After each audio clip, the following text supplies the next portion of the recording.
Минь хүргэе. Байнгын хорооны дарга эрхэм гишүүдээ Монгол Улсын хурлын гишүүн Дамны Цогтоотор нарын 9 гишүүнээс 2025 оны 1-р сарын 23-ны өдөр Улсын хурлд өргөн мэдүүлсэн хууль тогтоомжийн тухай хууль нэмэлт өөрчлөлт оруулах тухай хуулийн төсөл болон хамт өргөн мэдүүлсэн хууль тогтоолын төслүүдийн анхны хэлцүүлгийг Монгол Улсын хурал 2025 оны 6-р сарын 19-ны өдрийн чуулганы нэгдсэн хуралдаанаар хэлэлцэж, эцсийн хэлцүүлэгт бэлтгүүлгээр хууль зүйн байнгын хороо шилжүүлсэн.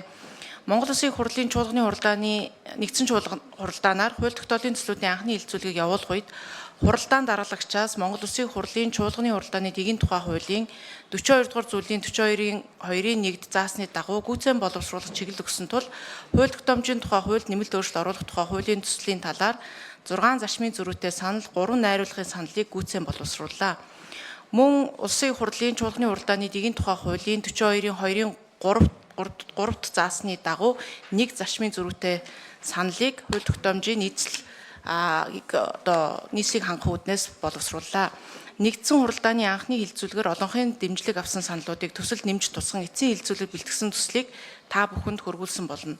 Байнгын хорооны эрхэм гишүүдээ хууль тогтоомжийн тухай хууль нэмэлт өөрчлөлт оруулах тухай хуулийн төсөл болон хамт өргөн мэдүүлсэн хууль тогтоолын төслүүдийн эцсийн хэлцүүлэг бэлтгэсэн төсөл зарчмын зөрүүтэй саналыг хэлсэн шийдвэрлэж өгөхийг та бүхнээс хүсье. Анхаарал тавьсан баярлалаа.